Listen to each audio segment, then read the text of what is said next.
پاکستانیو ځواکونو نن سهار پر هغه پوسته غوښتل چې خپل تاسیسات جوړ کړي یا خپل پوځي کسان ځای پر ځای کړي، خو د سیمې خلکو د دغې تاسیساتو د مخنیوي لپاره په ډله ییزه توګه راووتل او هم یې له پاکستانیو ځواکونو سره جګړه وکړه او هم یې خپله پوله وساتله. دا اوس هم په سیمه کې چې له غرمې وروسته ده ډزې کېږي د درنو وسلو او د سیمې خلک هم چمتو دي چې په هر قیمت له خپلې پولې ساتنه وکړي. سهار وختي چې راپاڅېدو زموږ سیمې ته تقریبا 2-3 کیلومتره د پاکستان پوځ راختلی و تجهیزاتو مهماتو سره چې موږ ولیدل ویرغلو، موږ سار ته نه پرېښو چې ډزونه شروع کول. بس موږ برید ورسره شروع کړو. دوی چې کوم مرچوکي و هغه مو وویشتل، نوره مو ورته وویل چې زخمیان مخمیان مو کاش کول، مړي ورپوتې دي، مړي مو تنرکوز کړل. نوره جنګ دوام لري. دوی یو کس مجندان نیولی دی، 2 مړه دي دوی او 2 کسان زموږ شهیدان ورکړي دي. د سیمې خلکو په یوه کلاشینکوف د مقابل لوري توپونو ته سینې سپر کړې، خو دې ته یې پرې نه ښودل چې افغان خاوره لاندې کړي. په دې نښته کې د سیمې 2 اوسېدونکي شهیدان شوي او 3 نور ټپیان شوي دي. چې موږ په زرګونو ملکي کسان واړه ماشومان موږ سیاستار په مړۍ اوبه په سرو مونږ ته راوړې برچو تر وخې کولې.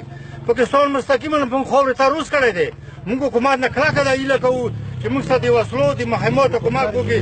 بیا به انشاءالله الحمدلله موږ دا د میدان ولسوالۍ غیرتي ولس په تورې په توپک هر ډول چې وي دا یې خور نه موږ ستنه کوو.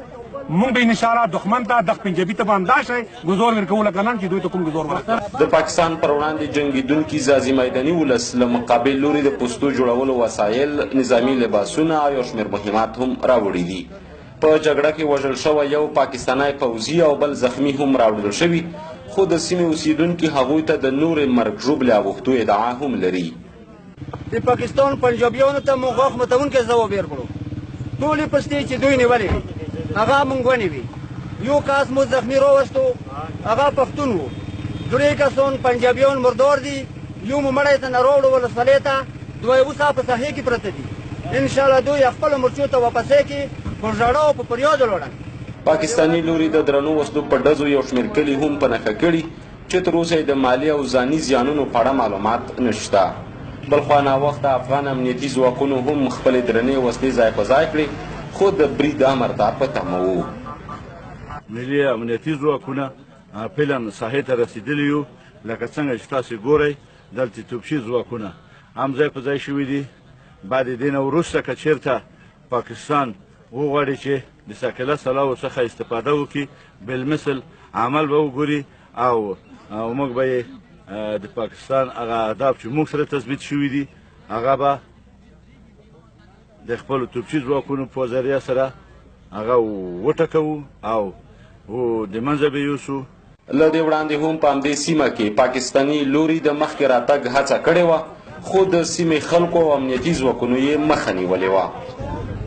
وروسته له هغه چې نن سهار پاکستانیو ځواکونو د خوست په ځاځي میدان جندوغره سیمه کې پر افغان خلکو او د سیمې پر اوسېدونکو بریدونه وکړل، دا د افغان وسلوال ځواک قوتونه هم سیمې ته رسېدلي او له خپلو درنو وسلو څخه غواړي د خپلې خاورې ولس څخه د دفاع په خاطر سنګرونه ونیسي. رحیم ګل نایل، شمشاد راډیو تلویزیون، خوست.